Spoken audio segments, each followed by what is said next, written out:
Passons à la sécurité et dans la région, notamment avec des observateurs de la situation qui prévaut en République démocratique du Congo. Ces derniers estiment que la communauté internationale devrait exercer une pression sur le gouvernement de Kinshasa pour qu'il cesse toute collaboration avec des groupes armés, notamment le groupe terroriste de FDLR qui poursuit des entraînements militaires pour un grand nombre de nouveaux combattants. Situation préoccupante pour la sécurité du Rwanda et de la sous-région de manière générale. Après avoir fait observer que l'armée congolaise, les FARDC, collaborent étroitement avec ces groupes terroristes, le rapport des experts de l'Organisation des Nations Unies sur la situation qui prévaut en République démocratique du Congo a révélé qu'entre le mois de juillet de septembre cette année, le groupe terroriste FDLR a enrôlé environ 400 nouveaux combattants. Ce rapport, non encore publié, mais dont certains médias internationaux ont consulté, indique que ces nouveaux combattants de FDLR sont stationnés au camp d'entraînement connu sous le nom de Paris Training Camp et que leurs entraînements plutôt se déroulent dans les zones de Biboué, Mweso, Luunga, Kivuye et ailleurs. Le juriste et analyste de la situation qui prévaut à l'est de la RDC, Maître Gassuminari, Jean-Baptiste, estime que les nouveaux combattants FDLR a donc très récemment encore enrôlés sont nombreux que l'effectif mentionné par le rapport des Nations Unies. Le problème d'insécurité à l'est de la RDC tire son origine dans l'arrivée des FDLR dans la région, lesquels ont introduit et continuent de propager pendant plus de 20 ans maintenant l'idéologie génocidaire. Jean-François Dupaquier, militant contre le négationnisme et pour la mémoire du génocide contre les Tutsis au Rwanda, également homme de médias, celui-ci s'exprime en ces termes. Le véritable problème, c'est la prévalence de cette idéologie de la haine anti-Tutsi qui s'est développée ces derniers mois à la faveur des réseaux sociaux et puis de manipulation de l'opinion publique à des fins politiciennes. Il faut absolument qu'on combatte cette idéologie, qu'elle soit interdite, qu'elle soit sanctionnée, sans quoi on n'aboutira à rien, car la vérité, c'est que la paix se construit sur des relations d'amitié, de tolérance, de cohabitation durable, et non pas sur la désignation d'un groupe victimisé ou d'un groupe qui fait figure de bouc émissaire. Cette stratégie du bouc émissaire est extrêmement dangereuse et il faut absolument y mettre un terme avant toute autre action de paix. C'était là donc Jean-François Dupaquier qui s'est exprimé au micro de notre consoeur Amandine Ndikouma-Sabo, a rappelé que ce rapport des experts des Nations Unies qui n'est pas encore rendu public détaille également comment depuis mai 2022, des groupes armés au nord Kivu, dont le groupe terroriste FDLR, ont collaboré sur les différents fronts avec l'armée congolaise et ont reçu des appuis par rapport à ces opérations menées dans la partie est de la RDC. Justement, parlant de la RDC, les combats sur terrain riment malheureusement avec les crimes commis sur place et c'est notamment les populations rwandophones dans la partie est de la RDC qui également en payent le gros prix, avec notamment des tueries qu'on ne cesse de dénoncer par différents experts. Nous sommes rejoints justement depuis la Belgique par Maître Bernard Mangan, avocat et surtout qui suit de près les questions de sécurité au niveau de la région des Grands Lacs. Maître, bon après-midi, ça va? Bonjour. Oui, ça va bien, ça va très bien, merci. Maître Mangan, la région des Grands Lacs et particulièrement l'est de la RDC, c'est une région qui vous est, où vous travaillez, même en étant de loin, vous connaissez en tout cas tous les détails. Notamment, très récemment, vous avez animé une conférence de presse par le collectif des avocats en charge de la défense des victimes Tutsis de nationalité congolaise qui continue de payer le prix. Tout à l'heure, j'ai évoqué le rapport des Nations Unies qui, d'un côté, ne parle que de la situation sécuritaire, on parle du M23, on parle des combats sur terrain, mais à nulle part, maître, on mentionne les crimes, par exemple, qui sont commis contre la population rwandophone et particulièrement la population de l'ethnie Tutsi, des Congolais Tutsis. Ce n'est pas tout à fait vrai.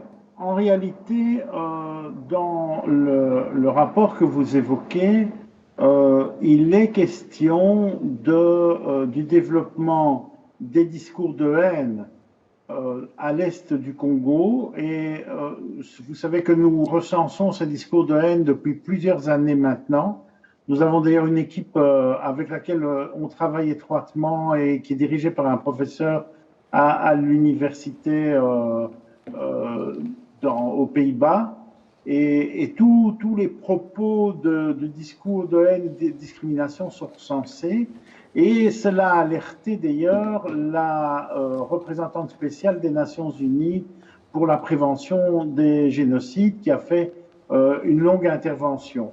C'est cité dans ce document au même titre que sont citées les conséquences directes de ces discours de haine. Parce qu'en fait, le développement de cette idéologie de la haine depuis maintenant plusieurs années, donc ce n'est pas il y a quelques mois, depuis quelques mois, il y a une amplification grave, mais en réalité, la vérité de ce qui s'est passé à l'Est, c'est que on n'a pas connu à l'Est du Congo ce qu'on a connu dans certains pays en Europe après la Seconde Guerre mondiale et notamment en Allemagne, c'est-à-dire un processus de dénazéification complet pour éradiquer l'idéologie. Dans la région des Grands Lacs, il n'y a pas eu à l'est du Congo ce travail d'éradication idéologique, c'est-à-dire ce travail visant à rappeler aux uns et aux autres, qu'ils soient Nandé, Hutu, Tutsi, Bashi, Babembe, quels qu'ils soient, ils sont dans une nécessité de vivre en harmonie, en respect mutuel, et que la base de la vie en société tourne autour de cela.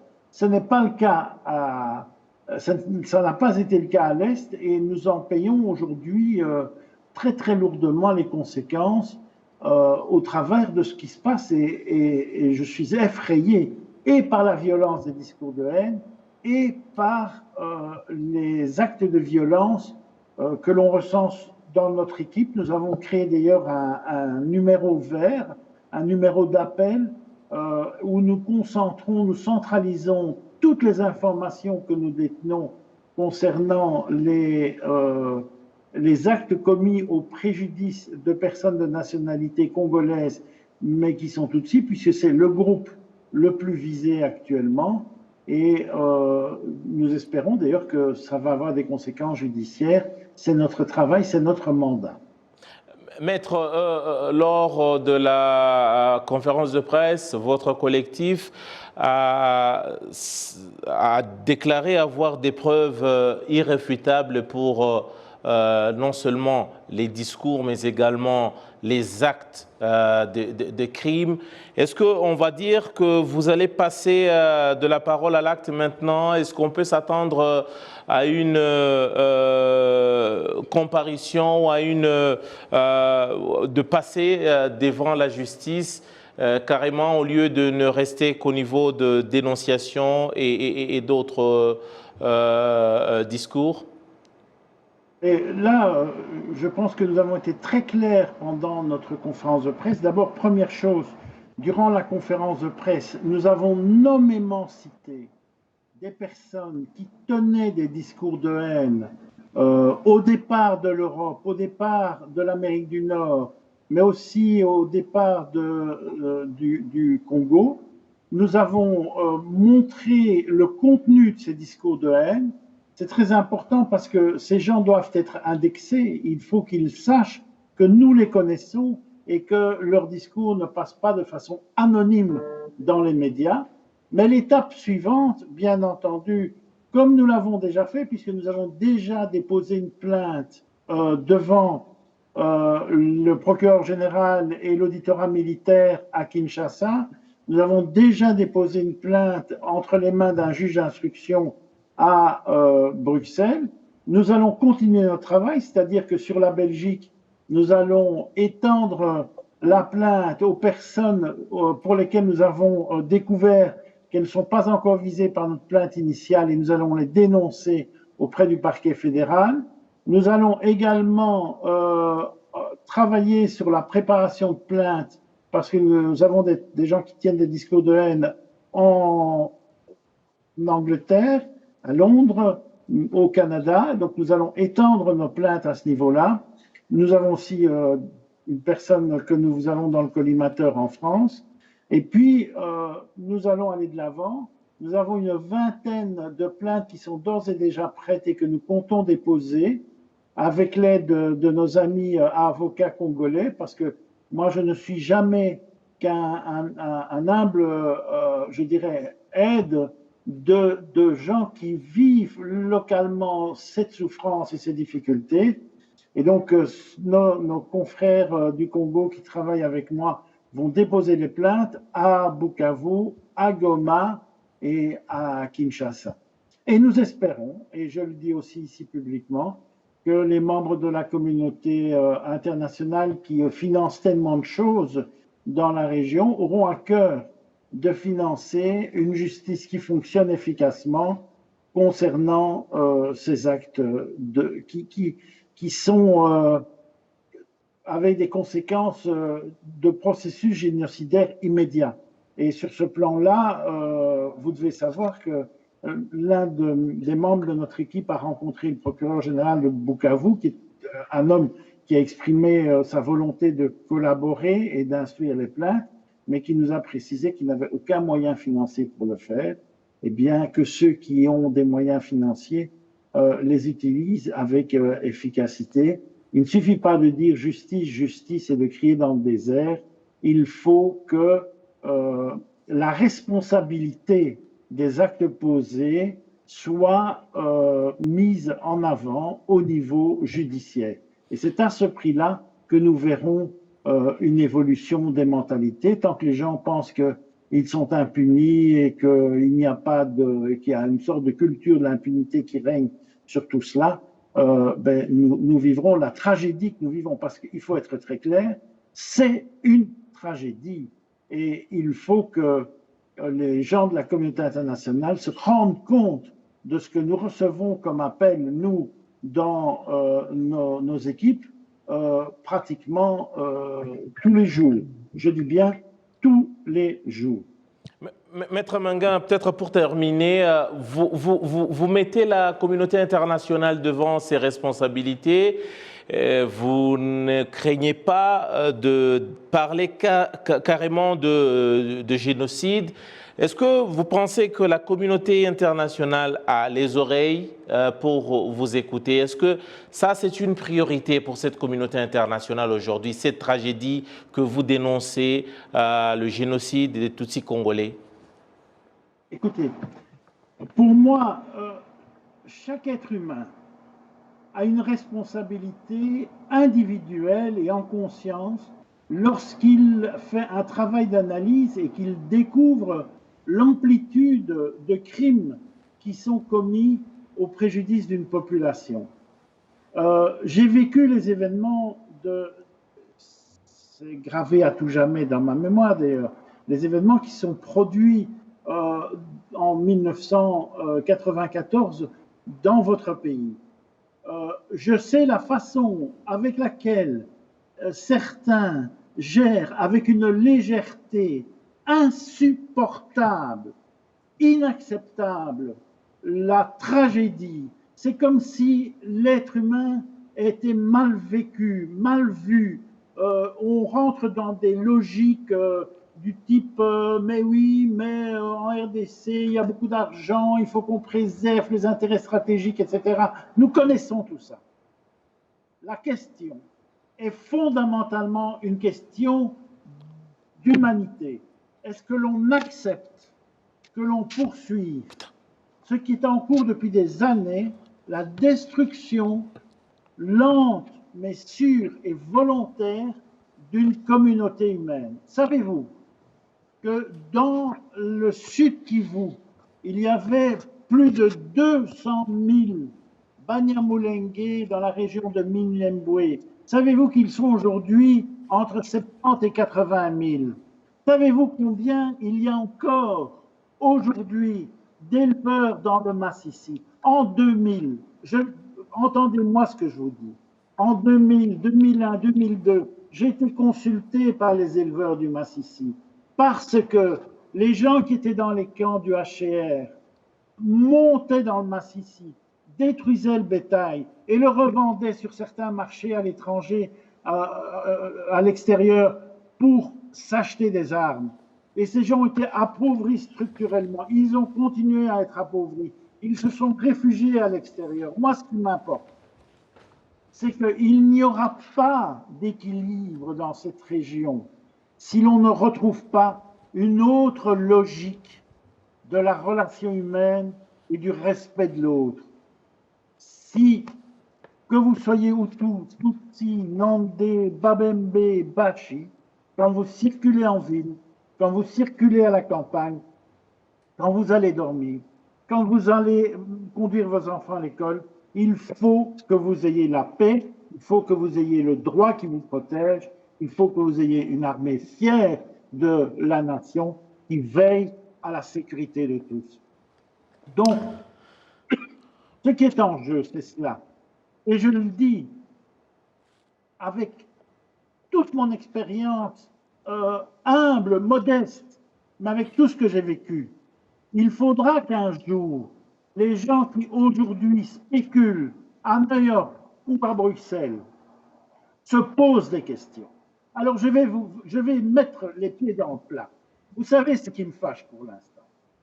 Ce qui me fâche, c'est que j'ai découvert, par le travail avec mes amis, qu'un nombre incroyable de gens qui se présentent et qui se présentent comme militants de la lucha, ces gens-là tiennent des discours de haine insupportables et qui vont à l'encontre de toutes les règles humanistes.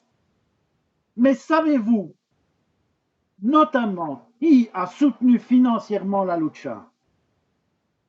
Eh bien, il ressort des enquêtes que nous menons que cette association, cette ONG Fight Against Impunity, qui est au cœur même des scandales que l'on connaît aujourd'hui en Belgique, à Bruxelles, avec le Parlement européen, que c'est cette ONG-là qui était en cheville et en alliance avec des gens qui, dans Kivu, disent des discours de haine. Alors, la responsabilité que l'on a à Bruxelles, que l'on a à New York, elle est énorme. Et il faudra un jour en rendre compte devant l'humanité. Savez-vous que nous avons découvert dans nos recherches qu'il y a des gens qui, au départ de Bruxelles, lancent des appels sur des audios, sur des vidéos, en disant « ramassez de l'argent pour le général si ma mémoire est bonne, Nyakatumbe, qui est un chef de milice du Sud Kivu. » Est-ce que vous trouvez ça normal qu'il n'y ait rien, qu'il n'y ait pas de poursuite, que ces gens continuent leur travail de la sorte? Donc, mon engagement, c'est de lutter judiciairement pour faire arrêter cela. Maître Bernard Mangan, on aura compris votre propos et surtout le combat que vous menez. Merci beaucoup pour votre disponibilité. Oui. Il s'agissait là de Maître Bernard Manguin, qui intervenait depuis la Belgique, notamment avec le travail qu'il fait contre les génocides et d'autres crimes du genre, contre notamment les populations rwandophones et particulièrement les Tutsis congolais.